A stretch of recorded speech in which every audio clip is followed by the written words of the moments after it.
नमस्कार दर्शक बंधु मु धीरेन महांती आसतु आज आम जाना ओडिशार 6 नंबर विधानसभा क्षेत्र ब्रजराजनगर विधानसभा निर्वाचन मंडली संपर्क में। ब्रजराजनगर विधानसभा निर्वाचन मंडलटी झारसुगुड़ा जिले में अवस्थित एवं बरगढ़ लोकसभा निर्वाचन मंडली अधीन में आसुची। ब्रजराजनगर लखनपुर एवं बेलपाहाड़ यही तीनोटी ब्लॉक को नहीं गठित ब्रजराजनगर विधानसभा निर्वाचन मंडली। ब्रजराजनगर विधानसभा निर्वाचन मंडली टोटाल भोटर 1,89,012।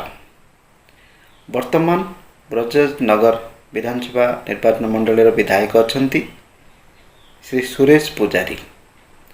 2024 विधानसभा निर्वाचन में सुरेश पुजारी विजु जनता दलर प्रार्थिनी अलका महांती को 26,799 खंड भोट रे परास्त करी प्रथम थर पाई भारतीय जनता पार्टी टिकेट रे ब्रजराजनगर विधानसभा निर्वाचित होइचंती। पूर्व पुजारी भारतीय जनता पार्टी अध्यक्ष 2006 रु 2009 मध्य हो सारी एवं 2019 रे बरगढ़ लोकसभा सांसद हो सारी। वर्तमान सी ओडिशार मोहन चरण माझी भारतीय जनता पार्टी सरकार रे रेवेन्यू एवं डिजास्टर मैनेजमेंट भली गुरुत्वपूर्ण दायित्व तुलाउछंती। ब्रजराजनगर विधानसभाटी 1961 मसीह स्थापित होता। 1961 मसीह होता प्रथम निर्वाचन में कम्युनिस्ट पार्टी प्रसन्न कुमार पंडा एठारे विजयी होते।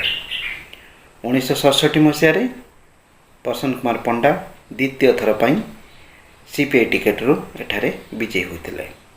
1971 मसीह यह आसनटी कांग्रेस अधीन को आसाला। कांग्रेस उपेन्द्र दीक्षित प्रथम थर पर विधानसभा को निर्वाचित होते। 1974 मसीह आसनटी पुणी थे सीपीआई अंडर को आसाला। सीपीआई प्रसन्न कुमार पंडा उपेन्द्र दीक्षित को परास्त करी तृतीय थर पर विधानसभा को निर्वाचित होते।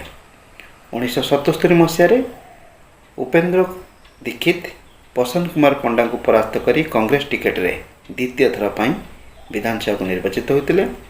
1980 मसीह उपेन्द्र दीक्षित तृतीय थर पर प्रसन्न पंडा को परास्त करी कांग्रेस टिकेट रे यही विधानसभा निर्वाचन क्षेत्र को निर्वाचित होते। 1985 मसीह यह आसनटी पुणी थे सीपीआई अंडर को आसाला। सीपीआई प्रसन्न कुमार पंडा कांग्रेस उपेन्द्र दीक्षित को परास्त करी चतुर्थ थर पर विधानसभा को निर्वाचित होते। 1990 मसीह प्रसन्न पंडा पंचम थर पर सीपीआई टिकेट रे ब्रजराजनगर विधानसभा को निर्वाचित होते। 1995 षष्ठ थर पर प्रसन्न कुमार पंडा यही विधानसभा को निर्वाचित होते। 1997 मसीह प्रसन्न कुमार पंडांकर मृत्यु पर यह आसनटी खाली पड़ता। एथिरे उपनिर्वाचन होता। यह उपनिर्वाचन में कांग्रेस केशव साहू विजयी होते। परवर्ती समय 2000 मसीहा विधानसभा निर्वाचन में कांग्रेस अनुप कुमार साहे एठारे प्रथम थर पर कांग्रेस टिकेट विजयी होते। 2004 मसीह अनुप कुमार साहे द्वितीय थर पर कांग्रेस टिकेट एठारे विजयी होते। 2009 मसीह अनुप कुमार साहे तृतीय थर पर लगातार तृतीय थर पर विधानसभा को निर्वाचित होते। परवर्ती समय 2014 मसीह अनुप कुमार साहे कांग्रेस छाड़ी बीजेडी जोग देते।